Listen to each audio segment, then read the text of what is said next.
guys, welcome to my channel. And today po ako ay nag-attend ng aking asawa at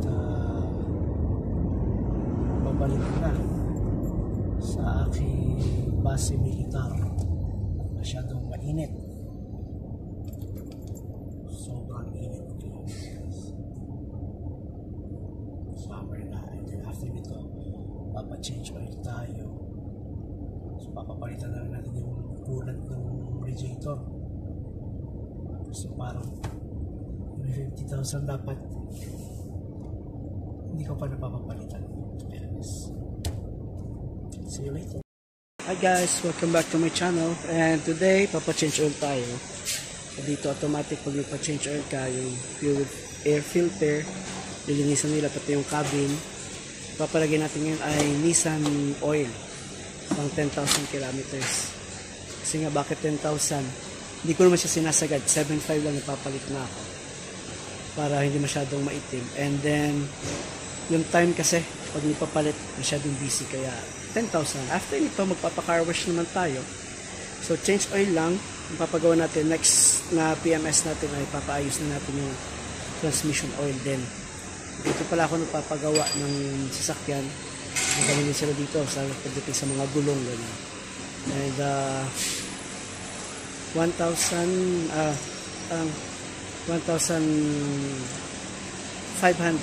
ang change oil dito sa shop na to. Papa-engine wash natin. Medyo madumi na rin kasi nakikita nyo ko. Dahil na yung pinaparadahan ko ay alikabok. Hindi talaga siya nalilinis na maayos. Kaya kailangan natin pa-car wash mamaya, pa-detailing, pati na sa loob. Kasi alikabok, bago natin iwanan, at least malinis man lang yung sasakyan. Dito tayo ngayon sa Sarja Industrial Area 2. Sa iba, ang change oil talaga is nasa 150. Sa mga gasoline station, nasa 160, 180. Dito bibigyan lang nilang 110. Kaya dito na ako nagpapa-change oil ever since. Meron din naman Filipino shop dyan. Kaya lang 140 yung bigay nila. So sayang din yung 30 dirhams. Pang car wash na natin yun.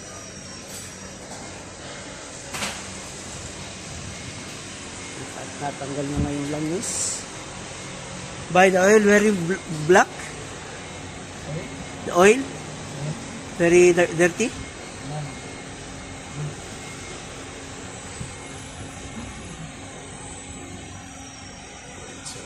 Sa ilalim, bawal tayo pumunta dyan.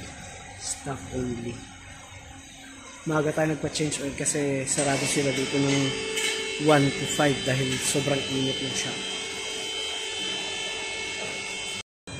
Marami kasi nag-change oil na nasa floor lang tapos gina-jack up lang nila. Parang marami siyang hindi natatanggal na langis. Bakit nga ba hindi pwede mag-DIY? Actually, marami naman ako change oil pero ang hirap kasi mag-dispose ng oil dito, plus may fine pag nahuli ka ng government na nag-change oil ka by yourself. And of course, mas safe na rin yung sa labas kasi nga siling authorized. Gano'n ka-strict dito. Pag hindi authorized at nag-change oil ka ng ikaw lang, nahuli ka, mataas ang fine. Kahit ngayon mag-car wash dito, bawal. So, yan lang ating oil. Sasalin yung Doc 5W30.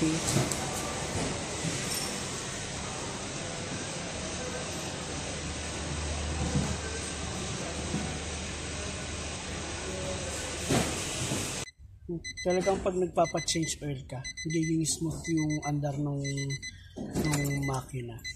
Hindi gaya nung hindi ko pa siya napa-change oil, medyo magaspang.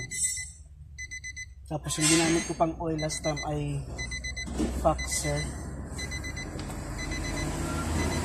Ito ay made in pang Toyota, Germany. Kaya lang bumalik tayo sa Nissan kasi ito yung parang mas magandang ano yun.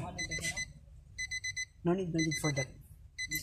No need, I will. Kakatawa, nagbayad na tayo and then ginawa nila is nilinisan yung mga filter, brake, sa iba ko pinapagawa kasi hindi sila gumagawa ng brake dito. And then may freebies tayo yun na tissue. Diba? So, ngayon naman, ang next na target natin is car wash naman tayo. Buong katawan. Kasi parang last na nagpa-car wash ako, March pa yata yun. Yung buo ha. March, hindi pala, March, April na. May, June, July, so 3 months. Dito nakapagpa-car wash. Then papalinis natin yung buong loob. Para ano, na maganda naman. Since iwanan ko ito ng ilang, halos 30 days ko siyang iiwanan. So, ngayon naman, papaka-car wash naman tayo. Dito pa rin sa Sharjah. Ang gusto ko dito sa pinagpapaka-car wash ko is 27 dirhams yata. Pag sa gasoline station, nasa 50. So, dito parang sa, ano lang, almost half the price. And quality din naman yung pagka-car wash nila. So, tayo ngayon, medyo gutom na ako, nakakaramdam na ako ng gutom. Pero, tikisin natin. At mamaya-maya, saka tayo pupunta magpa-carb. Siguro, bibili na tayo ng tinapay. Hindi na tayo nagpalinis ng iba pang mga kailangan gawin. Kasi nagawa natin yung mga 5,000 yata nagpalinis ako ng brake, nagpapalit ng wheel bearing. Pinayos na rin nila yun. Ngayon, ang gagawin natin is, yun lang, pa-change oil lang tayo. 110 dirhams, tapos ngayon naman papacar wash tayo bago natin iwanan. Tsaka medyo malikabok na rin to, may vacuum naman ako sa bahay. Hindi pa rin ganun ka linis kasi nga limited, hindi naman yung disaksak, yung ano lang, powered na vacuum, sinasaksak din nandito sa kotse. Hindi siya ganun, pang retouch siguro pwede, pero pag yung general talaga, hindi siya ganun kalinis. May pupunta tayo sa car wash, dito sa industrial area 2 sa Sharjah. Ito, pag nag-car wash sila, buo pati makina. Minsan sinasabi sa akin, huwag daw pahugasan yung makina. Kaya lang, mas maganda pag mas malinis. Sabi ng iba, hangin lang pwede. Pero tingnan natin mamaya.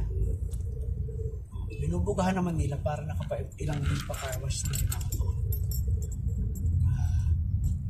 Maayos naman yung pang-car wash nila. Pag car wash, say. And then, i-change din sila dito, kaya lang mas mahal. Nasa 140 yung change oil nila. Tignan natin kung magkano. Car wash nila dito. Unahin muna nila dito yung vacuum. Pagkatapos nila i-vacuum, sa kanila ka-car wash. Maka tayo sa vacuum. Tama. 25. Pag lahat-lahat. Alright.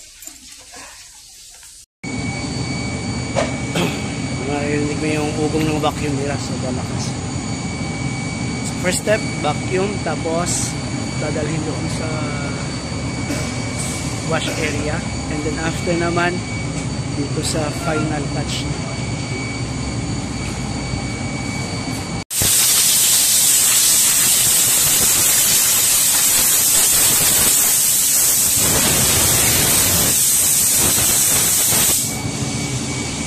Grabe, alikabok.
Performance.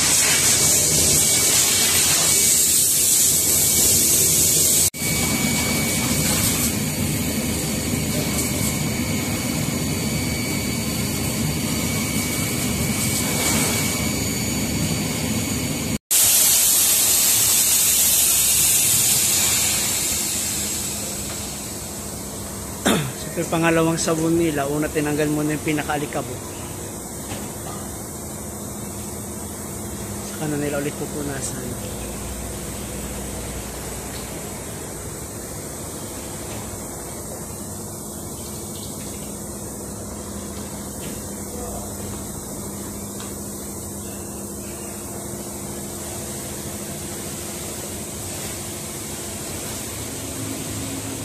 Yung pangatlong sabon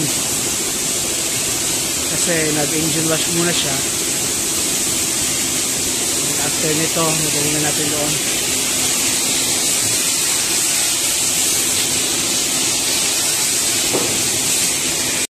Tapos na siya sa washing area. Ito naman siya sa drying area and detailing. Alright guys, medyo matagal-tagal din yung car wash.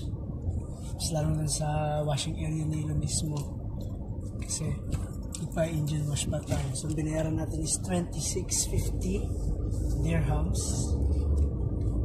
Problema nito, paparadahan ko mamaya alikabok din, pero at least yung loob na linisan. Uwi na tayo, hindi pa tayo nag-aalusal kain muna tayo sa bahay. Then after nyan, ngayon ang oras na susundin na naman natin si Mrs. Tapos mamimili ulit. So ngayon ang nagasto natin ay 50 dirhams sa gasoline. Tapos change oil 110. Tapos 30 sa car wash. Yung car wash naman, ano na yun, every 3 months ako nagpapa-car wash talaga. Ako sumobra ng 3 months April ko na car wash yung May, June, July 3 months ako. 90 days yung talagang detailed na pati ilalim, engine. Dito yung engine talagang binabasa nila ng tubig. Sa ibang bansa, lalo sa atin sa Pinos, medyo takot tayo.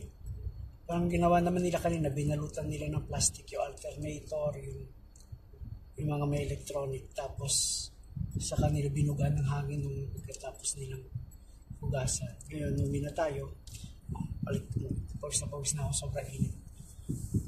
Inabot din ng halos ilang oras. 8 ako dumating, 8:30, 9:30, almost 2 hours kasama yung change oil. Change oil medyo mabilis lang. So, ito na ngayon.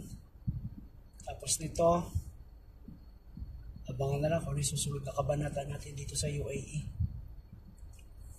Medyo malagkit yung modela. Dahil doon siguro sa nilalagay nilang pang-polish. Pero parang hindi na-polish itong plastic dito sa gilid. Meron naman pala. Tamang duda lang. Pangit ito, paparadahan ko mamaya ay maalikabok din. Pero at least kahit paano madali na siyang punasan.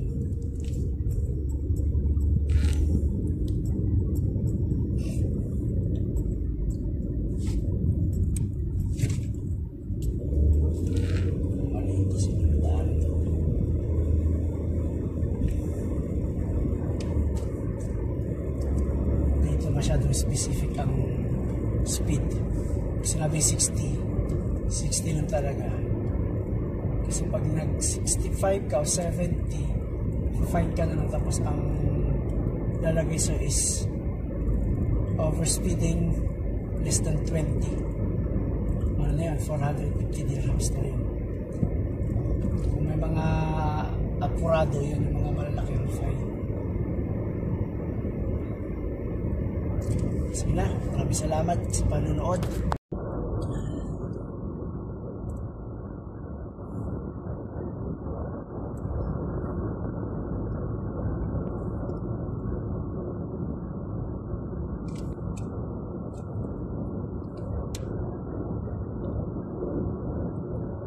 Nakakaramdam na ako ng gutom. Practice yung gutom ko ngayon. Hindi kaya ng dati na mataas pa yung sugar. Pag nagutom ako, nahihilo ako. Tapos parang ang labo ng paningin, tapos lumulutang ako. Pero ngayon, hindi ko na nararamdaman. Simula nung nag-diet tayo. para daw matanggal yung uric acid, yung mga cholesterol. Ginawa natin diet. So, ang mga iniwasan ko na dyan, yung mga prito-prito, tsaka beef. Kalaban niya ng cholesterol power yung beef. So, hindi na tayo beef masyado. Hindi na rin tayo na pati pala yung mga tuna, yan, bawal yan sa atin. Dito tayo ngayon sa Etihad Road, going to Dubai. Kasi sa amin malapit lang naman sa Dubai, mga kung walang traffic, actually 7